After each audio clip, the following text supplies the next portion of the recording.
Bonjour à tous, mardi 12 novembre. Donc l'info du jour, comme vous avez vu, c'est que la pluie est arrivée et le soleil n'est plus là. Bon, j'ai eu beaucoup de chance avec la météo depuis vendredi, donc je ne vais pas me plaindre. J'ai passé une très bonne nuit au chevet de cette église millénaire et je m'apprête à prendre la route. On s'en va vers Pont-Saint-Martin. C'est pas hyper loin, je verrai si je vais plus loin ou pas. J'avise une fois au Pont-Saint-Martin, il y a plein de belles choses à voir d'ici là. Allez, en avant!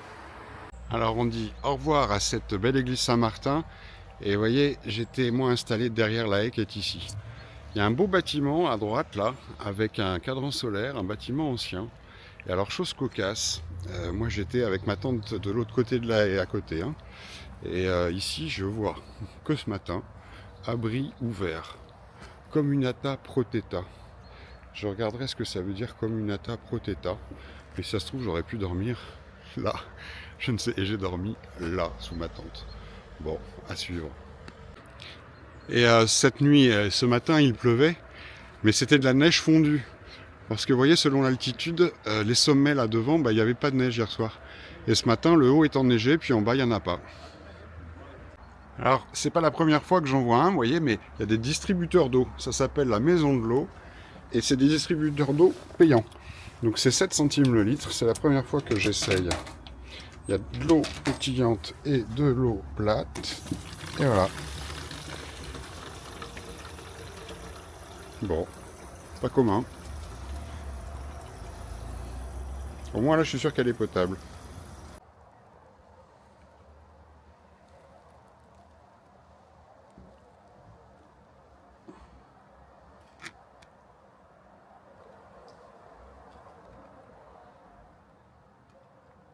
Alors à la sortie de Arna, ici il y a un restaurant-bar, la Ristoro del Pellegrino, le restaurant du pèlerin.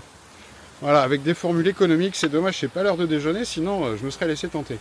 Et autre info intéressante, on est à 936 de Rome. Voilà. Joli pèlerin.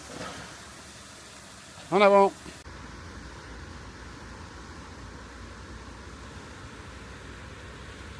Vous noterez la couleur de l'eau.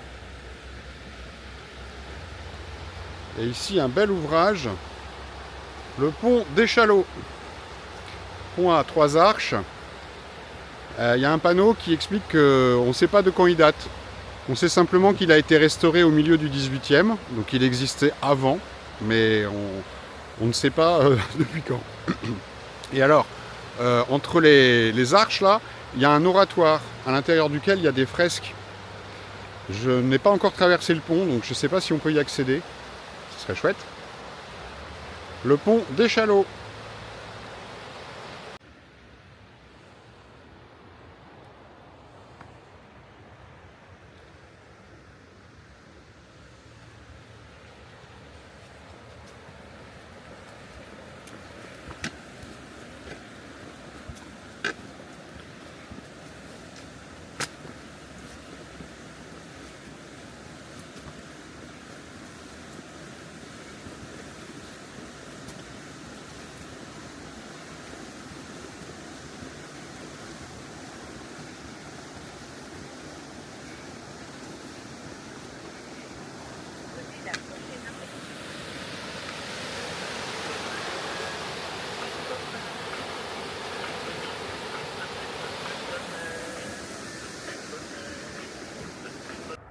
Et nous arrivons à Onne. Sur cette partie, le chemin longe l'autoroute. Et on peut noter comme la vallée, c'est la fin de la vallée d'Aoste, elle est très très étroite. Et donc très stratégiquement, il y a un fort là-bas qu'on va aller voir de plus près. Alors là, je viens de tomber sur quelque chose qui me plaît beaucoup. Puisque ça date de 1867. Et nous avons ici une statue de Saint-Roch, le saint patron des pèlerins.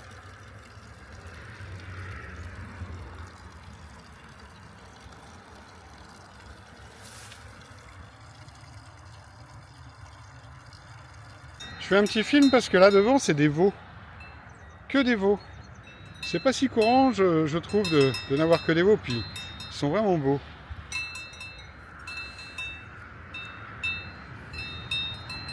Alors, je suis passé par pas mal de cimetières italiens déjà. Et à chaque fois, j'ai noté une particularité, c'est que si, comme en France, il y a des tombes enterrées, comme celle qu'on a là sous les yeux, il y a aussi de nombreuses tombes qui sont pas enterrées, qui sont comme ceci, un petit peu à la façon d'un immeuble avec des appartements, quoi. Bon, la comparaison est peut-être un peu spéciale, mais voilà, une autre façon de faire. J'arrive de cette porte derrière laquelle il y a le cimetière, et je viens d'accéder ici à l'entrée de l'église Saint-Georges de Aune. Malheureusement, elle est fermée. Alors là-haut, ouais, c'est Saint-Georges combattant le dragon. Saint-Georgiou, priez pour nous, en français. L'église Saint-Georges de l'extérieur, toujours avec le campanile qui est à côté. On voit qu'il est ancien.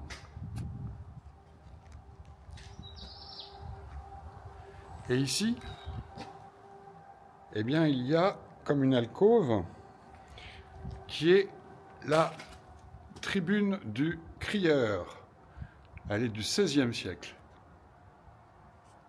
Les annonces se faisaient après la sortie de la messe, notamment sur les travaux communautaires, puisque l'entretien des sentiers, des chemins, des routes, par exemple, chacun était réquisitionné en quelque sorte pour participer à ces travaux. Les hommes faisaient les travaux de force, les femmes débroussaillaient, etc. Et c'était une occasion de lien social. Donc ça pouvait être vu comme une corvée, mais en réalité c'était assez joyeux pour ce qu'on en dit ou ce que j'ai lu à ce sujet. Et pour terminer sur le côté mortuaire et sépulture, eh bien en fait dans chaque commune il y a des panneaux comme celui-ci avec les avis de décès qui, comme vous pouvez voir, sont de grand format, un format A3 avec des photos et tout ça. Et donc les décès sont annoncés là. Et devant l'église de Saint-Martin, il y en avait un. Et hier j'ai observé, il y a 10 véhicules, ils passent devant. Ils s'arrêtent, puis ils regardent ça comme nous on regarde dans le journal pour certains. C'est quand même dommage que l'église soit fermée. Vous voyez ici, c'est une photo de l'intérieur. Donc on voit que c'est assez baroque pour le chœur.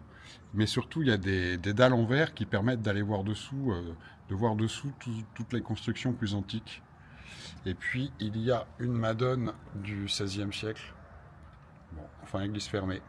Alors de plus près, voilà le fort de Bar. Vous pouvez voir que la vallée est super étroite et il est là en plein milieu. Donc il a un rôle très très stratégique, si bien qu'il y a un fort ici depuis des siècles. Mais la version qu'on a sous les yeux, elle est du 19e. Ça a été rebâti au 19e siècle. Et un rôle défensif évidemment, l'armée y était installée et il n'a été démilitarisé qu'après la Seconde Guerre mondiale.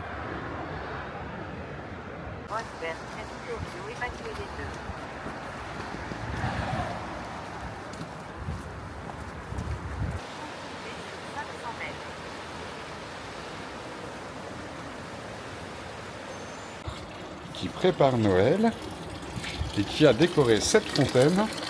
Et au fond de la fontaine, nous trouvons les personnages de la crèche qui sont tous là, bien présents. Ils se prennent moins la tête qu'en France avec ces sujets, on dirait. Très joli le village de Bar, village médiéval, avec des crèches partout. Partout, partout, partout. Et j'ai discuté avec un monsieur qui m'a expliqué qu'en fait, c'est les habitants qui organisaient un concours de crèche. Donc là, il y en a encore une dans une fontaine. Ici, il y a un bâtiment avec le blason des armes de Savoie. Ici, il y a des fresques.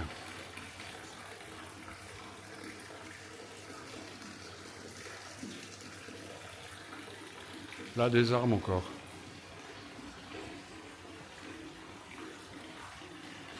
Et nous, on s'en va par là.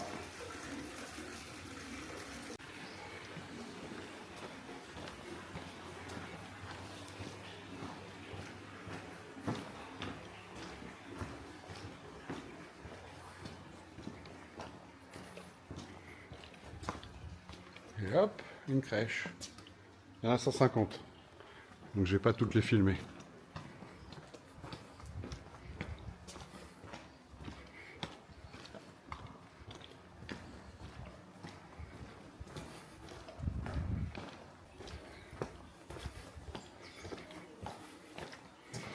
Il y a des restes un peu partout.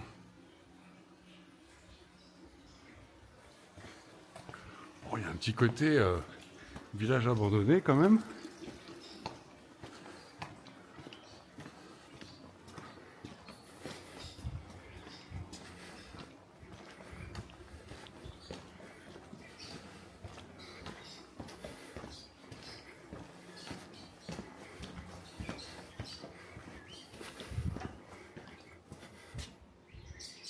Il s'éclate, hein.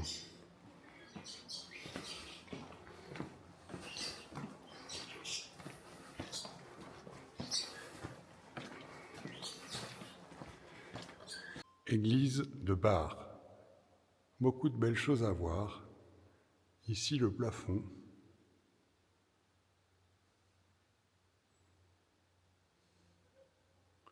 Le chœur.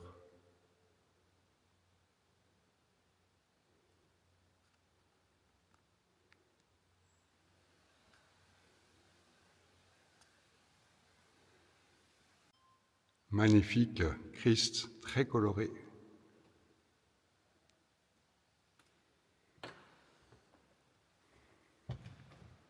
Il y a du beau mobilier liturgique.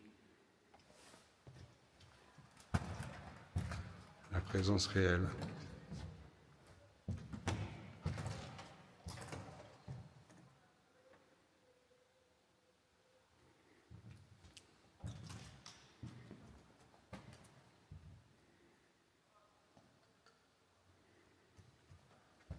C'est beau, hein?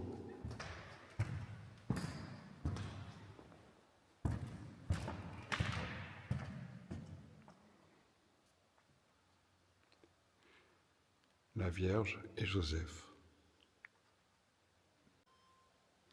Je ne sais pas à qui cette église est consacrée. C'est pas marqué à l'entrée, c'est pas marqué sur Internet, Google Maps en tout cas. Je présume que ce tableau peut nous donner la réponse. Si vous la connaissez, n'hésitez pas à laisser un commentaire. Pour finir, le plafond du chœur n'est pas commun. Oui, il est là. Puis il y a ça, je ne sais pas comment ça s'appelle. C'est suspendu au-dessus.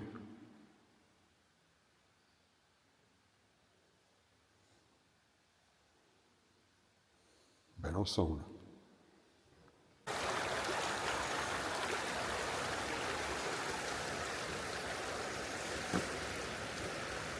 Nous avons quitté Bar et maintenant direction Donat ou Donas, je ne sais pas comment ça se prononce. Devant nous, une authentique voie romaine avec une arche.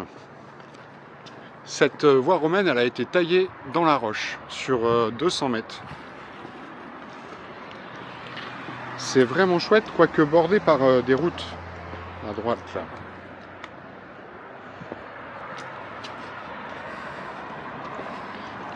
Mais ouais, là, le côté voie historique, il est bien présent quand même. Hein.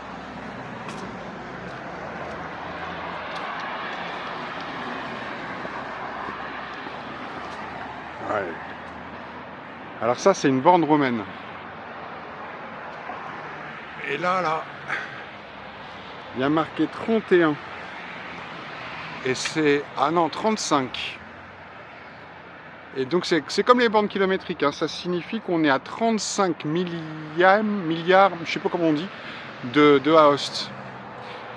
Parce qu'en fait, cette voie-là, c'est la voie romaine qui va de Rome à Aoste et qu'on appelait la voie des Gaules. Ce qui rejoint, vous allez dire que je fais une fixette, mais ça rejoint la voie des Gaules égale la Via Francigena, quoi, la voie des Français. Voilà. Wow. Alors c'est là depuis combien de temps ça? Plus de 2000 ans en tout cas. Combien de personnes sont passées là-dessous? Combien d'aventures, d'histoires, d'armées, de marchands, de pèlerins? Très très chouette.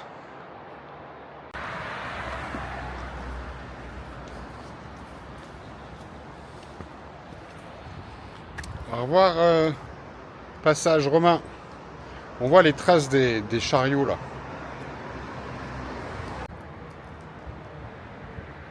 Église Saint-Roch.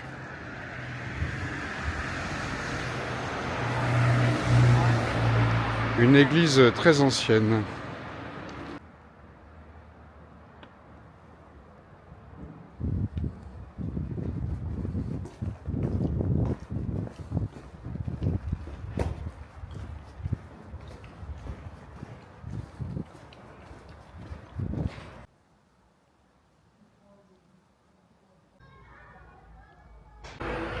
Église Saint-Pierre de Donat.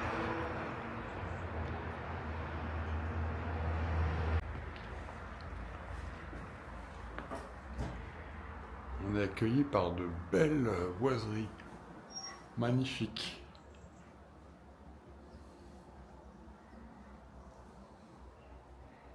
On va pousser ces portes en verre et en bois. Go.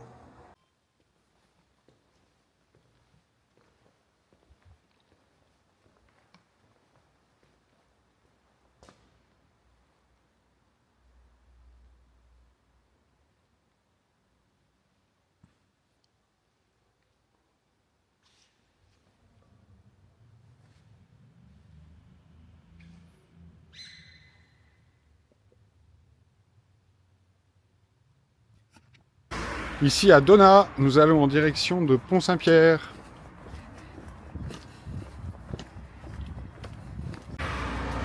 Chapelle Saint-Roch. Alors cette fois-ci, elle est ouverte. Saint-Roch, saint patron des pèlerins, représenté ici à gauche de la fresque en façade. La porte est ouverte.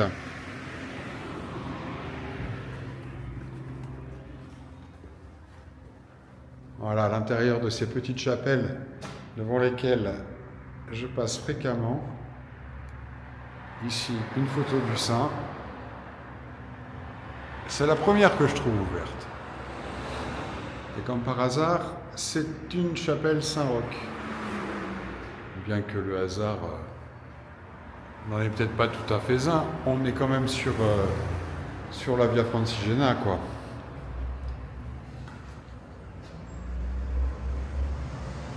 Voilà, ça ressemble à ça.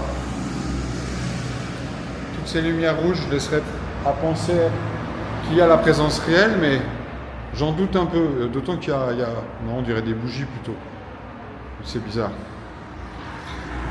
Et pour finir, j'ai pu observer que les gens attendent le bus. C'est un arrêt de bus en fait. Le banc là où il y a mon bâton et mon béret. Là, il y a les horaires du bus. Et c'est l'arrêt du bus quoi. Et voilà, le pont Saint-Martin sur la commune du même nom.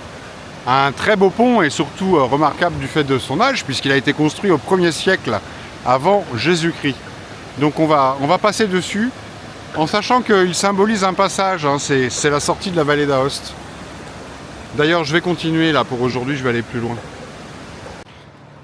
Et voilà, passage du pont Saint-Martin, pont romain, qui est là depuis plus de 2000 ans. Voie de passage historique.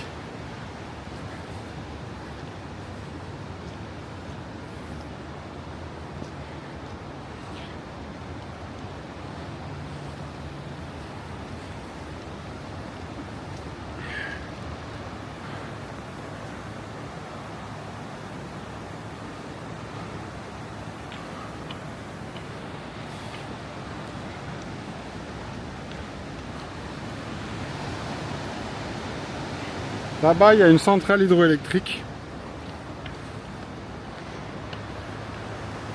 Là-haut, un truc joli. Le pont moderne qui est en travaux. Mais de manière générale, c'est très bruyant. Et mis à part le pont, voilà quoi. Je vais continuer ma route. Voilà, j'ai laissé Pont Saint-Martin derrière moi. Je suis passé devant un hostello, a priori c'est de l'hébergement pèlerin, mais je n'y ai trouvé personne. Et de toute façon, j'ai envie de bivouaquer ce soir. D'être dans le calme, là il y a eu beaucoup de bruit, les derniers kilomètres sont pleins de circulation, plein de bruit. Voilà, alors sinon on est au bout de la vallée d'Aoste, mais vraiment au bout quoi. Et de l'autre côté c'est le Piémont. Donc vous voyez, on voit bien le flanc droit, le flanc gauche, qui se rejoignent et qui s'arrêtent, et derrière bah, c'est tout plat. Il n'y a plus de montagne. Voilà, donc on va là-bas demain.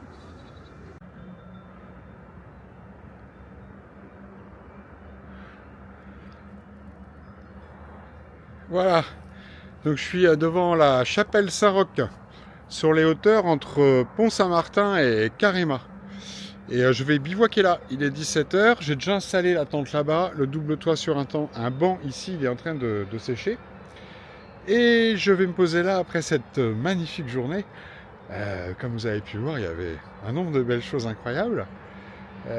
C'est un lieu de bivouac aussi vraiment sympa. Chapelle Saint-Roch, très chouette. Et puis je vais vous faire un petit tour du propriétaire, regardez. Donc on est sur les hauteurs, ici. La chapelle, je vous l'ai montré déjà. Là, il y a une pierre 1640 quelque chose. 43. Donc la vallée là-bas, Pont-Saint-Martin. Le bout de la vallée d'Aoste qui se termine là-bas. Ça, je vous l'ai déjà montré. Ici, il y a des petits bancs pour profiter du panorama. On est très en hauteur. Et puis on peut faire le tour de cette chapelle qui, a priori, va être éclairée ce soir. On doit la voir de très loin. Vous voyez, il y a des réflecteurs là, enfin des projecteurs quoi. Voilà, et là c'est Carema. La suite du chemin, demain, je vais là-bas. Ici, il y a un joli Christ qui doit être éclairé par ce projecteur. Toc toc. Voilà, le chemin il continue par ici, là, ça s'en va par là-bas. J'ai déjà fait mon petit tour. Hein. Voilà, là on termine le tour de la chapelle Saint-Roch. Là il y a une table, je prendrai mon petit déj et mon dîner. Là-bas j'ai mon double toit qui sèche parce que ma tente est vraiment... on est vraiment sur le parcours de la Via Francigena. La tente, oui, elle est vraiment trempée quoi. Et mon coin de bivouac il est là-bas, un peu caché. Voilà, et je pense que c'est d'ici que je vais vous souhaiter une bonne nuit. Regardez, moi je vais être bien là. C'est nickel ça. Hein, voilà.